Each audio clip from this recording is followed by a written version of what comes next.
are very happy to invite or to welcome all of you today for the launch of a very special book, Spectrum Grab, the inside story of the 2G scam.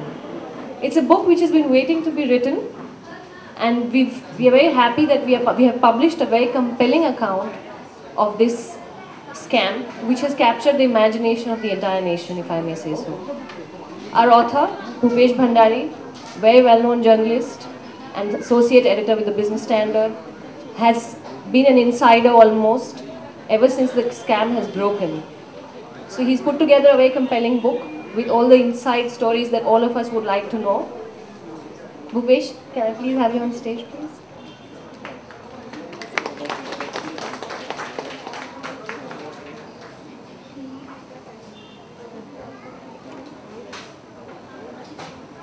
We also have a very special guest this evening to launch this book. She wears many different hats in the same way. She does many other things. She's a fashion designer, a member of the Bharatiya Janata Party, as well as a social activist. And she has been very vocal about her views on this subject of the 2G scam and how it has impacted the country. China has used her immense goodwill that she has generated as a fashionista to basically put under the spotlight issues that concern all Indians. China, it's an honor to have you with us this evening. Can you please join us?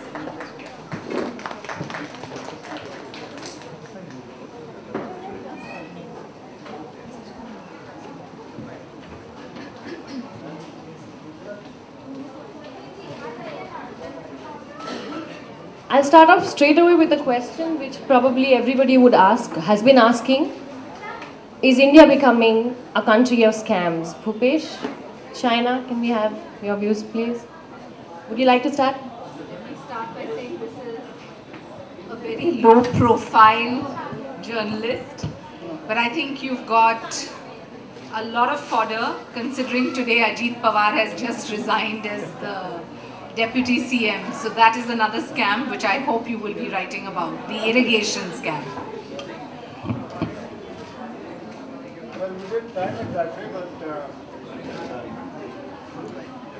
Well, we didn't time it that way, but it's happened. So it's given a context for this book launch. And if you look at what has been happening, and you'll find the details in the book, that the old policy is giving way to a new policy. Earlier there were scarce resources meant for the public good. Now there's a debate happening that should we use these scarce resources to help the government fill its coffers. So there's a mindset change happening. So that is why these scams are coming out, and we have seen unscrupulous people, who are using this scarce resource which is being sold cheap for public good. They are buying it cheap and selling it expensive. So in a way, yes, it is scam season. There are grave similarities between the telecom scam and the coal scam. So yes, I think we could say this is telecom season. Since it is telecom season scam, can we unveil the book? China, please, would you do the honors? Yeah, but there are lots more questions for you. Sure.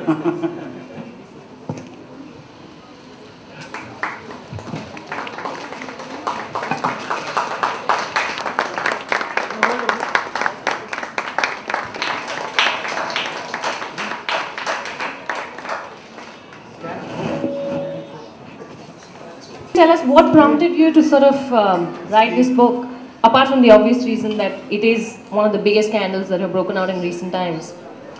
Well, what prompted me to look at this subject for a book was that before the coal scam, this was the mother of all scams. If you look at the Bhopal scam, which was like a baby scam, where the alleged payoff is 64 crores. So compared to what's happened here, it was like a baby scam. So the sheer magnitude of what happened, and then that was one aspect. The other aspect was that how some people have twisted policy for personal gains.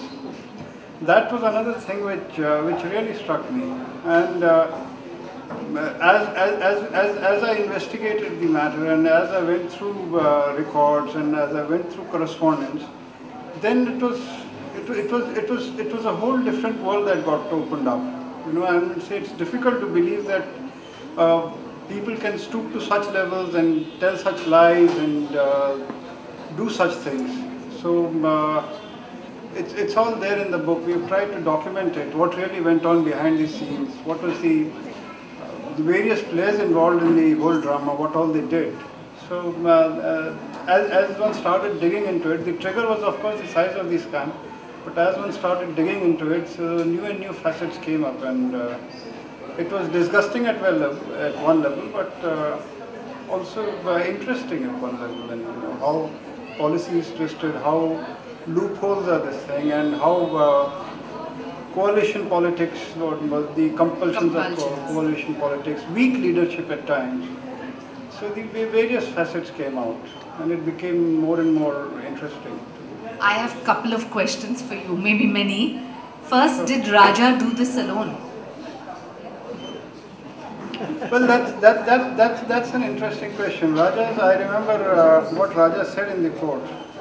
His quote was, "यहाँ कोई दूध का धुला हुआ नहीं है," which really means that there's nobody with a squeaky clean image out here.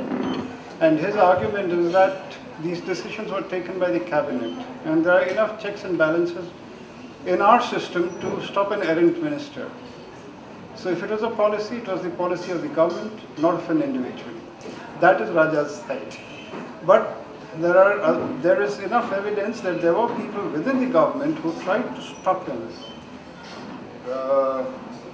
The finance ministry, especially Mr. Subbarao, I have seen correspondence, serious efforts made by him to stop the telecom ministry from going for auction at 2001 prices. But all opposition was steamrolled.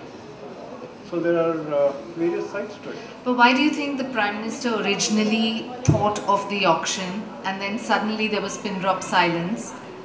Do you think that there was, as we all doubt, somebody else calling the shots?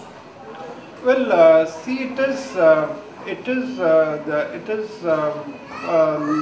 natural outcome of coalition politics. I'll give you a small example that at one time there was a group of ministers formed, and the terms of reference were very clear that we have to look at spectrum pricing because the telecom scenario had changed beyond recognition. And then all of a sudden we find that the minister said that spectrum pricing falls within the routine work of the telecom ministry, and you cannot, this is like interference. And next we find that the terms of reference of the group of ministers have changed. Yeah. So obviously, and within no time, so obviously there was pressure on the Prime Minister's office, and that he yielded to the pressure shows that he was, these are the compulsions of coalition politics. And do you think it's a repeat with the coal scam as well?